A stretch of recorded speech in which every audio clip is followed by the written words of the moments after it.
Katika shamra za kuadhimisha siku ya wanawake duniani, dawati la jinsia kutoka kikosi cha zimamoto na uokozi Zanzibar limetoa msaada kwa wazazi wenye uhitaji, ikiwa ni sehemu ya juhudi za kuwawezesha wanawake na familia kwa ujumla. Shughuli hiyo imefanyika katika hospitali ya wilaya ya Kitogani, mkoa wa Kusini Unguja, na kuhusisha ugawaji wa mahitaji muhimu ya wazazi na wajawazito, ikiwemo sabuni, pampers za watoto pamoja na vitu mbalimbali.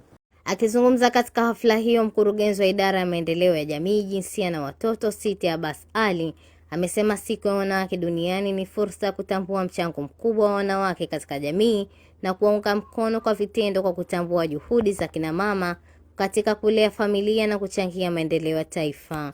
Mimi niwashukuru sana wenzetu wa zimamoto kwa kuona umuhimu wa kufanya katika maadhimisho, kufanya hizi shamra kwa kuwazawadia wanawake wajawazito na mkoa ambao wameutunukia. Na niseme kuwa nimefurahishwa sana kuja hapa kuwakuta wajawazito wasiopungua 20 ambao wamejifungua leo hii, lakini akiwemo mmoja raia wa kigeni amekuja hapa from where? Ukraine. From Ukraine. Yani huyu raia wa kigeni kutoka Ukraine amejifungua hapa, na bahati nzuri amejifungua watoto wawili. Kwa hivyo sisi tunafurahi kuwa mpaka wageni sasa wanaziamini hospitali zetu. Mrakibu mwandamizi Asha Osman Saidi kutoka kikosi cha zimamoto amesema kitengo cha dawati la jinsia limefika katika hospitali hiyo kwa lengo la kufanya usafi na kutoa msaada wa vitu mbalimbali kwa wajawazito na wazazi, pamoja na kuwataka wanawake kuchukua tahadhari na matumizi ya moto, hususan katika kipindi hiki cha mwezi mtukufu wa Ramadhani. Wasisite kupiga namba ya dharura 114 pindi yanapotokea majanga ya moto. Tumehudhuria hapa katika hospitali ya wilaya ya Kitogani kwa ajili ya kufanya usafi pamoja na kutoa zawadi kwa kina mama waliojifungua pamoja na wajawazito. Kwa tukio lote la ajali takalotokezea kwa upande wa zimamoto, namba yetu ya dharura ni 114 na hiyo ni bure.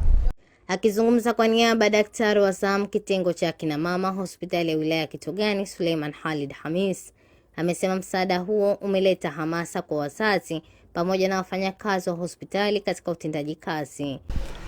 Ni vizuri, kwanza inafariji, lakini pia inatoa hamasa kwa wale mama ambao wamejifungua, na pia inatupa sisi pia hamasa katika kufanya kazi kuwasaidia kina mama katika hospitali hii ya Kitogani na wilaya ya Kusini kabisa kadhalika. Baadhi ya wazazi walionufaika wametoa shukrani zao kwa Rais wa Zanzibar na Mwenyekiti wa Baraza la Mapinduzi Mheshimiwa Dr. Hussein Ali Mwinyi kwa kuwekea mazingira bora ya huduma za afya kwa kujenga hospitali pamoja na vifaa vya kisasa kwa lengo la kupata huduma bora zikiwemo za kina mama. Mheshimiwa Rais nampongeza kwa juhudi zote alizozichukua kutujengea mahospitali, kutupatia misaada na pia kutufanyia huduma muda ule ambao tunatakiwa tufanyiwe. Nashukuru madaktari wetu kwa kutusaidia. Alhamdulillah. Lakini sina budi pia kuwashukuru na nyinyi wa zimamoto pamoja na Wizara ya Wanawake na Watoto katika kutekeleza wajibu wa siku ya wanawake duniani kwa ajili ya kuja kutusaidia ama kutupa msaada wa mama waliojifungua pamoja na wamama wajawazito. Kwa niaba ya wanawake wenzangu natoa shukrani za dhati juu ya msaada huu mkubwa sana mlioutoa. Inshallah Mwenyezi Mungu akusaidieni. Tunashukuru sana. Nimefurahi sana kukaa hapa hospitali hii kwa sababu madaktari nzuri sana.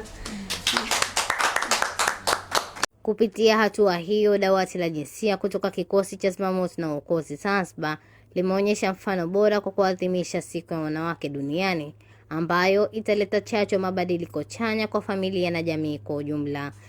Maadhimisho hayo hufanyika kila ifikapo tarehe 8 mwezi wa 3 katika maeneo mbalimbali ambayo yanawakilisha siku ya wanawake duniani. Haki na usawa, wanawake na wasichana ni msingi wa kustawisha maendeleo ya Zanzibar. Namba ya zimamoto ya dharura 114. Nikiripoti Lafhat Mohamed.